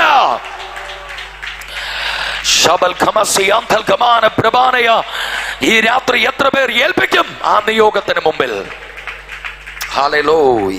നമ്മുടെ കരങ്ങളെ ഉയർത്തി ഒരിക്കൽ കൂടെ ഹല്ലേലൂയ പറയാം. അതുകൊണ്ട് ദൈവമക്കളെ, മുഴുരാത്രി പ്രാർത്ഥനകൾ ചെറിയൊരു കാര്യമല്ല. സ്തോത്രം. നമുക്കിറങ്ങാൻ കഴിയാത്തടത്ത് ദൈവം ഇറങ്ങി വരും. ഹല്ലേലൂയ. ഒന്ന്, അതികാലയിൽ യേശു പ്രാർത്ഥിക്കുമായിരുന്നു. രണ്ട്, മുഴുരാത്രി യേശു പ്രാർത്ഥിക്കുമായിരുന്നു. സ്തോത്രം. ആമേൻ. ഇന്ന് ഇത് പറയുമ്പോൾ ഒരു നിയോഗത്തോടെ ഞാൻ പറയുക, മദ്യപാനികളായിരിക്കുന്നവരില്ലേ, നിങ്ങളുടെ ഭവനത്തിനകത്ത് മയക്കുമരുന്നിന് അടിമപ്പെട്ടവരില്ലേ, നിങ്ങൾ എത്ര പറഞ്ഞിട്ടും കേൾക്കാത്ത കുഞ്ഞുങ്ങളില്ലേ, ഈ പറയുന്ന മൊബൈൽ ഫോണിനും കമ്പ്യൂട്ടറിനും ഗെയിമുകൾക്കും അഡിക്റ്റായി 24 മണിക്കൂർ ഞോണ്ടിയും മാന്തിയും ഭക്ഷണം കഴിക്കാൻ വിളിച്ചാൽ പോലും വരാതെ അത് നിമിത്തം നീറിപ്പുറയുന്ന മാതാപിതാക്കൾ ഇന്ന് തന്നെ കേൾക്കുന്നുണ്ട്. നിങ്ങളോട് ഞാൻ വീണ്ടും പറയുന്നു, നമ്മുടെ ഉപദേശം കൊണ്ട് അവരെ വിടുവിച്ചെടുക്കാൻ കഴിയില്ല. ആമൻ. നീ പ്രാർത്ഥിക്കാൻ മുട്ടുകുത്ത്. നമുക്കടുക്കാൻ കഴിയാത്ത കയറുകൾ ദൈവം അറുത്തുകളയും. അവരുടെ ഹൃദയത്തിൽ ദൈവം ഇടപെടാൻ തുടങ്ങും. അതുകൊണ്ട് ചില രാത്രി ഈ പ്രാർത്ഥനയ്ക്കായി മുഴങ്കാൽ മടക്ക്. നിനക്കിറങ്ങാൻ കഴിയാത്ത മേഖലകളിൽ ദൈവ സാന്നിധ്യം ഇറങ്ങും. ഹല്ലേലൂയ. ആമേൻ, ആമേൻ. സ്തോത്രം. അതുകൊണ്ട് മുഴുരാത്രി പ്രാർത്ഥിക്കണം. സ്തോത്രം.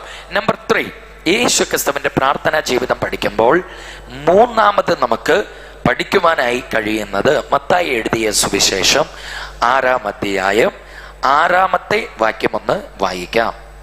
മത്തായി എഴുതിയ സുവിശേഷം 6-ാം അധ്യായം 6-ാമത്തെ വാക്യം. നീയോ പ്രാർത്ഥിക്കുമ്പോൾ അറയിൽ കടന്ന് വാതിലടച്ച് രഹസ്യത്തിലുള്ള നിന്റെ പിതാവിനോട് പ്രാർത്ഥിക്ക. രഹസ്യത്തിൽ കാണുന്ന നിന്റെ പിതാവ് നിനക്ക് പ്രതിഫലം തരും. നീയോ പ്രാർത്ഥിക്കുമ്പോൾ രഹസ്യത്തിൽ അറയിൽ കടന്ന് വാതിൽ അടച്ച് രഹസ്യത്തിൽ കാണുന്ന നിന്റെ പിതാവിനോട് പ്രാർത്ഥിക്കുക. രഹസ്യത്തിൽ കാണുന്ന പിതാവ് നിനക്ക് എന്ത് ചെയ്യും? പ്രതിഫലം തരും. സന്തോഷമുള്ളവർ കരമുയർത്തി ഹല്ലേലൂയ പറയാം. ഓക്കെ. അപ്പൊ ദൈവമക്കളെ, യേശു ക്രിസ്തുവിന്റെ പ്രാർത്ഥനാ ജീവിതം പഠിക്കുമ്പോൾ മൂന്നാമതായി നമുക്ക് പഠിക്കാൻ കഴിയുന്നത് കർത്താവ് രഹസ്യത്തിൽ പ്രാർത്ഥിക്കുമായിരുന്നു. എന്ത് ചെയ്യുമായിരുന്നു? രഹസ്യത്തിൽ. നമുക്കത് കുറച്ചും കൂടി ഒന്ന് വ്യക്തമായിട്ടൊരു വാക്യത്തിലൂടെ നമുക്ക് മനസ്സിലാക്കാൻ കഴിയും. ലൂക്കോസ് എഴുതിയ സുവിശേഷം തന്നെ 5-ാം അധ്യായം അതിൻ്റെ 15-16 വാക്യത്തിൽ നമുക്ക് കുറച്ചുകൂടെ ക്ലാരിറ്റി ആയിട്ട് അത് വായിക്കുവാനായി സാധിക്കും. ലൂക്കോസ് എഴുതിയ സുവിശേഷം 5-ാം അധ്യായം 15-16 വാക്യം. എന്നാൽ അവനെ കുറിച്ചുള്ള വർത്തമാനം അധികം പരന്നു. എന്നാൽ യേശുവിനെ കുറിച്ചുള്ള വർത്തമാനം അധികം പരന്നു. വളരെ പുരുഷാരം വചനം കേൾക്കേണ്ടതിനും തങ്ങളുടെ വ്യാധികൾക്ക് സൗഖ്യം കിട്ടേണ്ടതിനും കൂടി വന്നു. അവനോ നിർജ്ജന പ്രദേശത്ത് വാങ്ങിപ്പോയി പ്രാർത്ഥിച്ചുകൊണ്ട്. കണ്ടോ, ഇവിടെയും പറയുന്നു ആയിരക്കണക്കിന് പേര് സൗഖ്യം കിട്ടാനും അവൻ വിടുതൽ കിട്ടാനൊക്കെയായി യേശുവിന്റെ അടുക്കലേക്ക് വന്നുകൊണ്ടേയിരുന്നു.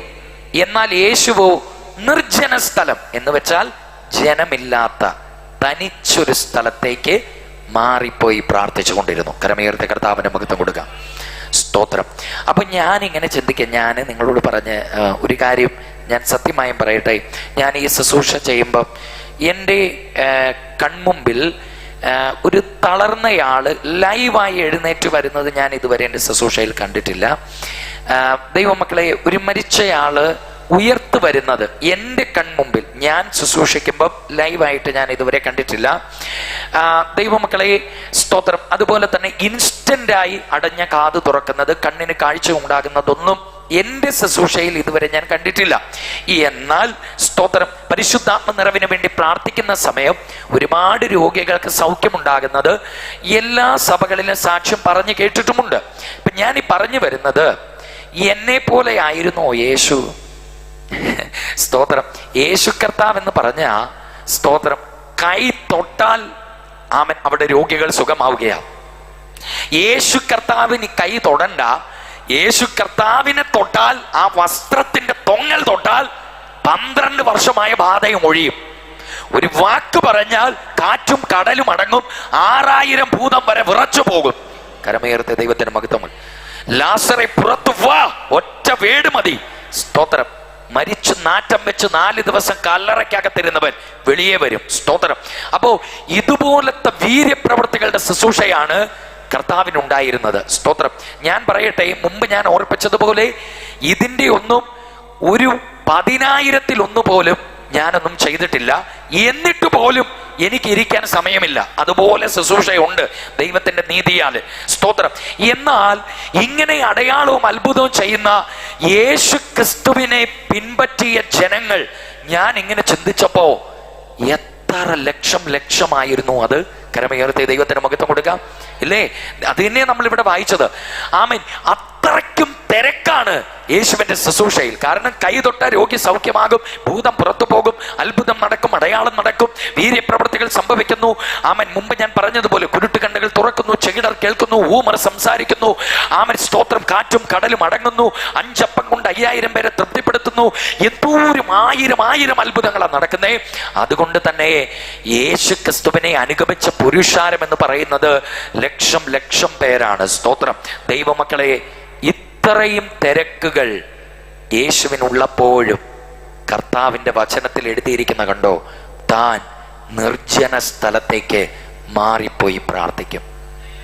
കരമേർത്തെ ഹല്ലേലൂയ പറയാം. സ്തോത്രം. ഇത് നമുക്കൊരു വലിയ പാഠമാണ്.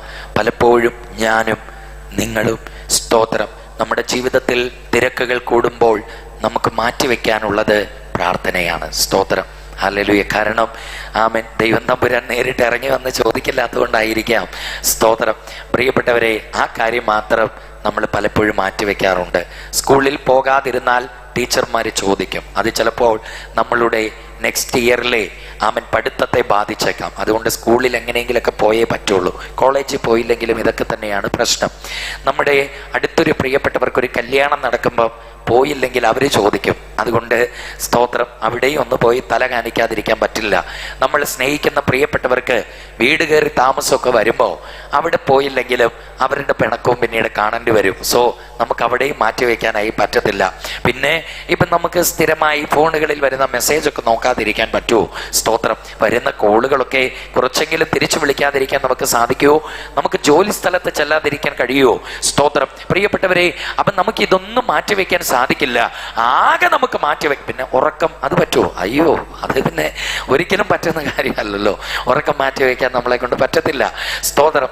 പിന്നെ കഴിക്കുന്ന ആ സമയം നമുക്ക് മാറ്റിവെക്കാൻ പറ്റത്തില്ല. സ്തോത്രം. ശരീരത്തിന് അതൊക്കെ ആവശ്യമാണ്. ചുരുക്കി പറഞ്ഞ് ആകെ മാറ്റിവെക്കാൻ പറ്റുന്ന പ്രാർത്ഥന.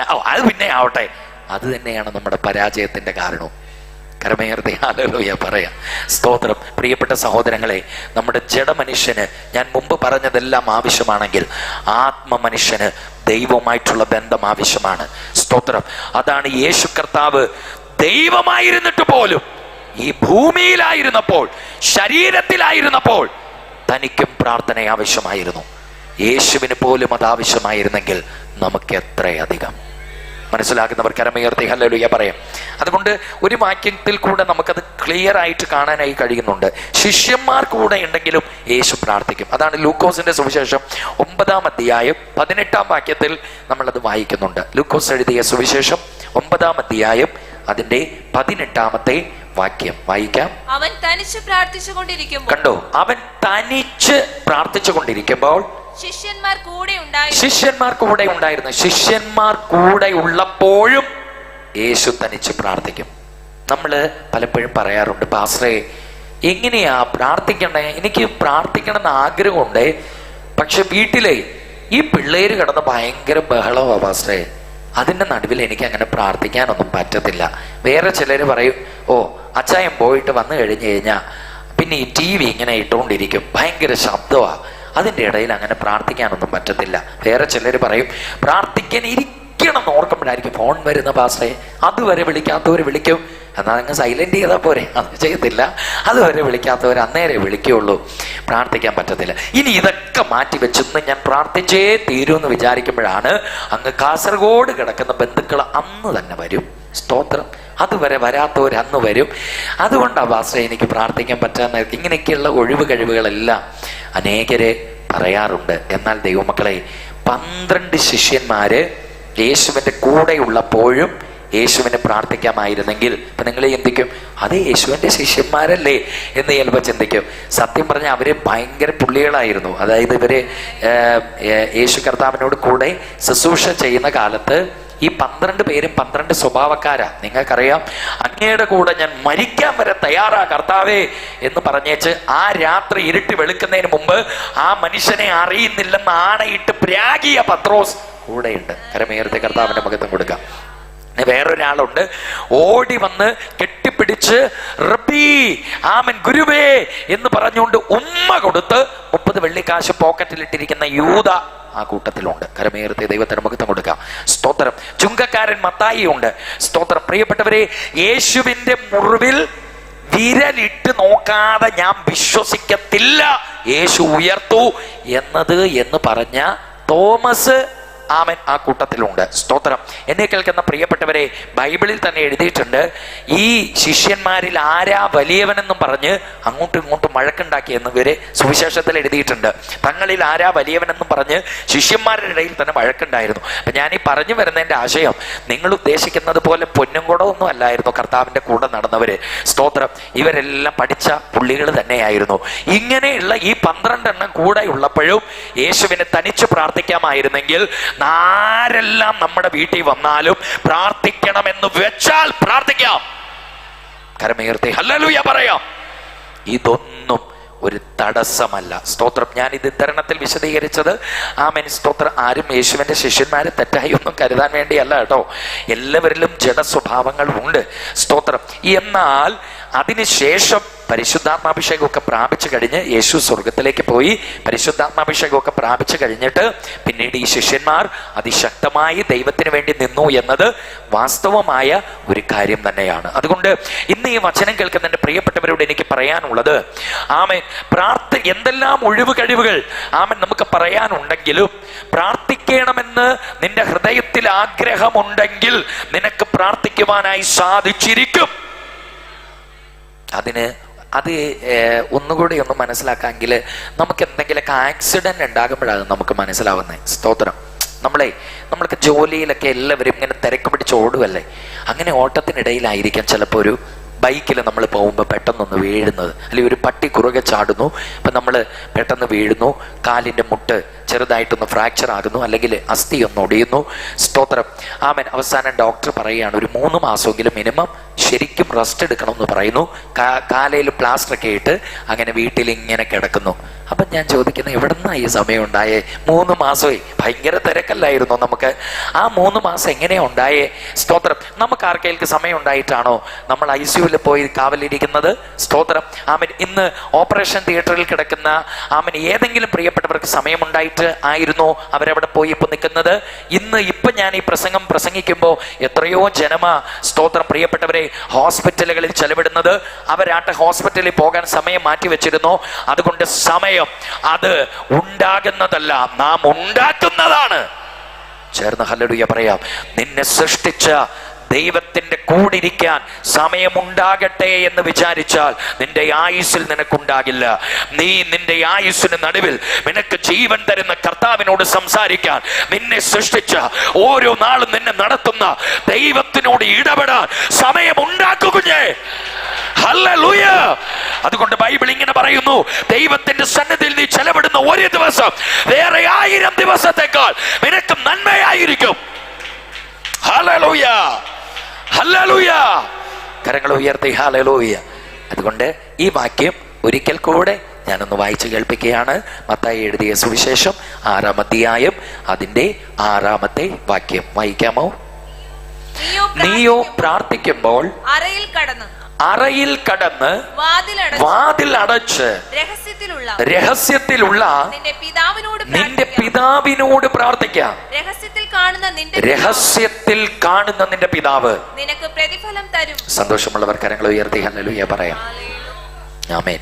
എന്നെ കേൾക്കുന്ന പ്രിയപ്പെട്ട സഹോദരി സഹോദരങ്ങളെ, നാം പ്രാർത്ഥിക്കുന്ന സമയത്ത് അറയിൽ കിടക്കണം, വാതിൽ അടയ്ക്കണം. സ്തോത്രം.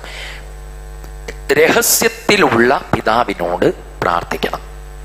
നമുക്കറിയാം, മൊബൈൽ ഫോൺ വരെ നമ്മൾ ഒരു മണിക്കൂർ. ഓക്കെ, ഇന്നത്തെ കാലത്ത് ഫാസ്റ്റ് ചാർജിങ് ടെക്നോളജി ഒക്കെ ഉണ്ട്, എങ്കിലും ഒരു 30-35 മിനിറ്റ് ഒക്കെ വരെയെങ്കിലും നമ്മൾ സ്തോത്രം ഇത് കറണ്ടുമായി കണക്ട് ചെയ്താലാണ് നമുക്കിത് പ്രവർത്തിപ്പിക്കാൻ കഴിയൂ എന്ന് നമുക്കറിയാം. അപ്പോൾ ഒരു മിനിമം ഒരു മണിക്കൂർ സമയമൊക്കെ സ്തോത്രം ഈ മൊബൈൽ ഫോണിന് പോലും കറണ്ടുമായിട്ടുള്ള കണക്ഷൻ ആവശ്യമാണ്. അതല്ല എങ്കിൽ എത്ര ലക്ഷം രൂപയുടെ ഫോണാന്ന് പറഞ്ഞാലും ഇതിന് പ്രവർത്തിക്കാൻ കഴിയില്ല, ഇത് ചത്തിരിക്കും. സ്തോത്രം. അതുകൊണ്ട് നമുക്കറിയാം, പോകുന്നിടത്തൊക്കെ മാക്സിമം നാം ചാർജർ കൂടി കൊണ്ടുപോകാറുണ്ട്. ഒരു ദിവസത്തെ യാത്രയാണെങ്കിൽ പോലും ആ ആളുകളുടെ ഹാൻഡ് ബാഗോ എടുത്തു നോക്കിയാൽ അതിൽ ഫോണിൻ്റെ ഒരു ചാർജർ അവർ കരുതാറുണ്ട്. കാരണം മൊബൈൽ ഫോൺ എന്ന മനുഷ്യൻ്റെ നിത്യ ജീവിതത്തിൽ ഒഴിച്ചുകൂടാനാകാത്തൊരു സംഭവമായിരിക്കുന്നത് കൊണ്ട് ഇതിന് ചാർജ് കയറ്റിയില്ലെങ്കിൽ ഇത് ചത്തുപോകുമെന്ന് നമുക്കറിയാവുന്നത് കൊണ്ട് സ്തോത്രം നാം ചാർജർ കൂടെ കൊണ്ടുപോകാറുണ്ട്. അത്രയും ഒരു ഇമ്പോർട്ടൻസ് എങ്കിലും നമ്മൾ പ്രാർത്ഥനയ്ക്ക് കൊടുക്കുമായിരുന്നെങ്കിൽ കരമേയർത്തെ ദൈവത്തിന് മഹത്വം കൊടുക്കാം. എന്ന് വെച്ചു കഴിഞ്ഞാൽ സ്തോത്രം ഈ ഫോണിന് പോലും പ്രവർത്തിക്കാൻ 1 മണിക്കൂർ കറണ്ടുമായിട്ട് കണക്ഷൻ ആവശ്യമാണെങ്കിൽ നമ്മുടെ ആത്മമനുഷ്യൻ ചൈതന്യത്തോടിരിക്കണമെങ്കിൽ പ്രാർത്ഥനയിൽ ദൈവവുമായിട്ടുള്ള ബന്ധം ആവശ്യമാണ്. സർവശക്തനാകുന്ന ദൈവത്തിന്റെ ശക്തിയിലേക്ക് നമ്മുടെ ആത്മമനുഷ്യനെ കണക്ട് ചെയ്യിക്കുന്ന ചാർജിങ് കേബിളാണ് പ്രാർത്ഥന എന്ന് പറയുന്നത്. റിബലഘടകം. അതുകൊണ്ട് പ്രാർത്ഥന നീ കട്ട് ചെയ്താൽ നിന്റെ ആത്മമനുഷ്യൻ മരിച്ച അവസ്ഥയിലേക്ക് മാറും. ഇന്ന് രാത്രി ദൈവവുമായിട്ടുള്ള ബന്ധത്തിലേക്ക് മടങ്ങി വാ. യേശു പറയുന്നു, പ്രാർത്ഥിക്കുക, നീ അറയിൽ കയറുക, വാതിലടയ്ക്കുക, രഹസ്യത്തിലുള്ള പിതാവിനോട് സംസാരിക്കുക.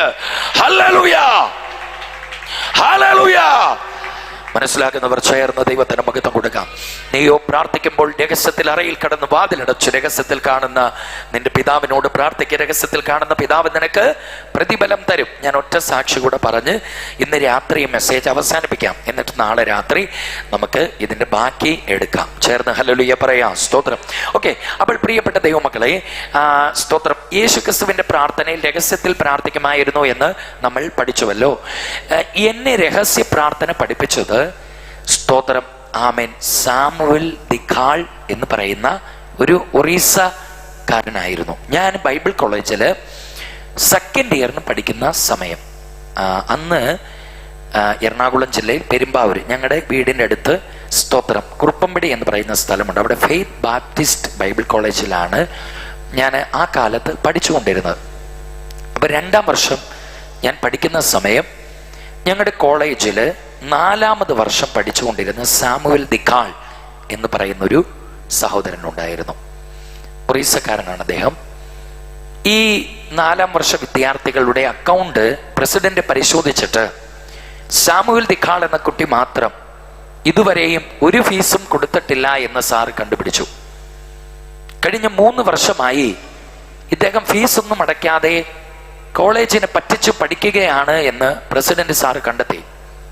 ഈ കുട്ടിയെ വിളിച്ചു, അധ്യാപകരുടെയും എല്ലാവരുടെയും മുമ്പിൽ വെച്ച് ചോദിച്ചു, എന്തുകൊണ്ടാണ് നീ കഴിഞ്ഞ 4 വർഷമായിട്ട് ഇവിടുത്തെ ഫീസുകൾ അടയ്ക്കാത്തത് എന്ന് ചോദിച്ചു. കഴിഞ്ഞ 3 ഇയേഴ്സിന്റെ ഫീസ് അടച്ചിട്ടില്ലല്ലോ, ഈ വർഷവും നീ പേ ചെയ്തിട്ടില്ല, എന്താണ് കാര്യമെന്ന് ചോദിച്ചപ്പോൾ ഇദ്ദേഹം ഒന്നും മിണ്ടുന്നില്ല. സ്തോത്രം. പറ്റിയില്ല സാറേ എന്ന് പറഞ്ഞു. അപ്പോൾ അതൊരു കറക്റ്റ് കാരണമല്ലല്ലോ എന്ന് തോന്നിയത് കൊണ്ടായിരിക്കാം സാർ വഴക്ക് പറഞ്ഞു. കഴിഞ്ഞ 3 വർഷം നിന്റെ വീട്ടുകാർ അയച്ചു തന്ന പൈസയെല്ലാം നീ ദൂർത്തടിച്ച് കളഞ്ഞോ? ഇവിടെ പഠിക്കുന്ന കുട്ടികൾ എല്ലാവരും ഫീസ് അടയ്ക്കുന്നുണ്ടല്ലോ. സ്തോത്രം. കുറച്ചൊക്കെ പെൻഡിങ് ഉണ്ടെങ്കിലും എന്തെങ്കിലും ഒക്കെ അടച്ചിട്ടുണ്ട്. പക്ഷെ നീയാണല്ലോ ഇത്രയും നാളായിട്ട് ഒന്നും അടയ്ക്കാത്തത്. എടാ, ഇവിടെ വിശ്വസ്തനല്ലാത്ത നീ എങ്ങനെയാണ് ദൈവത്തിന്റെ വേലയിൽ വിശ്വസ്തനാകാൻ പോകുന്നത്? സ്തോത്രം എന്ന് പറഞ്ഞ് സാറ് കുറേ വഴക്ക് പറഞ്ഞു. എന്തെല്ലാം പറഞ്ഞിട്ടും ഇയാൾ തല കുനിച്ച് നിൽക്കുക, ഒന്നും മിണ്ടുന്നുമില്ല. അന്നേരം സ്തോത്രം ഈ സാർ പറഞ്ഞു, നീ ഫീസ് അടയ്ക്കുന്നില്ലെങ്കിൽ നിനക്ക് ഞാൻ ഗ്രാജുവേഷൻ തരില്ല കേട്ടോ എന്ന് പറഞ്ഞു. സ്തോത്രം. ആ ചെറുപ്പക്കാരൻ നേരെ മുറിയിലേക്ക് പോയി. അപ്പൊ ഞങ്ങളൊക്കെ വിചാരിച്ചു, ശരിയാ, ഇയാൾ എന്തൊരു മനുഷ്യനാ, വീട്ടുകാരയച്ചു തരുന്ന മണി ഓർഡർ എല്ലാം എടുത്ത് ഇയാൾ ദൂർത്തടിച്ച് കളഞ്ഞു, എങ്കിലും കുറച്ചെങ്കിലൊക്കെ അടയ്ക്കണ്ടേ എന്നിങ്ങനെ ഞങ്ങളും ചിന്തിച്ചു. ദൈവമക്കളെ, ഇദ്ദേഹം നേരെ ഡ്രോമട്രിക്ക് അകത്തേക്ക് പോയി, കട്ടിലേൽ കയറി, കർട്ടൻ ഇട്ടു, മുഴങ്കാൽ മടക്കി, എന്നിട്ട് ഒറിയ ഭാഷയിൽ എന്തൊക്കെയോ യേശുവിനോട് വിതുമ്പി വിതുമ്പി പറയുന്നത് കണ്ടു. തൻ്റെ കണ്ണുനീർ മിഴികളിലൂടെ ഒഴുകുന്നത് കാണാമായിരുന്നു. പിറ്റേ ദിവസം ഉച്ച കഴിഞ്ഞ സമയം പെരുമ്പാവൂരിനടുത്തുള്ളൊരു സ്ഥലമാണ് കാലടി. അവിടെ നിന്ന് ഒരു 3-4 സഹോദരന്മാര് ബൈബിൾ കോളേജിൽ വരികയാണ്. സാമുവൽ ദിഖാൾ എന്നൊരു ബ്രദർ ഇവിടെ പഠിക്കുന്നു എന്ന് ചോദിച്ചു. ഉണ്ടെന്ന് പറഞ്ഞു, വിളിക്കാൻ പറഞ്ഞു. സാമുവൽ ദിഖാളിനെ കണ്ടിട്ട് ഇവരിൽ ഒരാൾ പറഞ്ഞു, ബ്രദർ, ഞങ്ങൾ പ്രാർത്ഥിക്കുന്നൊരു ടീമാണ്, കാലടിയിൽ നിന്ന് വരുന്നു. ഇന്നലെ പ്രാർത്ഥിച്ചു കൊണ്ടിരിക്കുമ്പോൾ ഞങ്ങളിൽ ഒരാൾക്ക് ദൈവം ഒരു ദർശനം കാണിച്ചു. ഈ കോളേജിന്റെ അഡ്രസ്സ്, അതിൽ നിങ്ങളുടെ പേരാണ് എടുത്തു കണ്ടത്. സ്തോത്രം, നിങ്ങൾക്കിത് തരാൻ കർത്താവ് പറഞ്ഞു എന്ന് പറഞ്ഞൊരു പെട്ടി കയ്യിലേക്ക് കൊടുത്തിട്ട് അവര് പറഞ്ഞു, ഇത് ഞങ്ങളല്ല, യേശുവാണ് നിങ്ങൾക്ക് തരുന്നത്. കരമേർത്തി ദൈവത്തിന് മഹത്വം കൊടുക്കാം.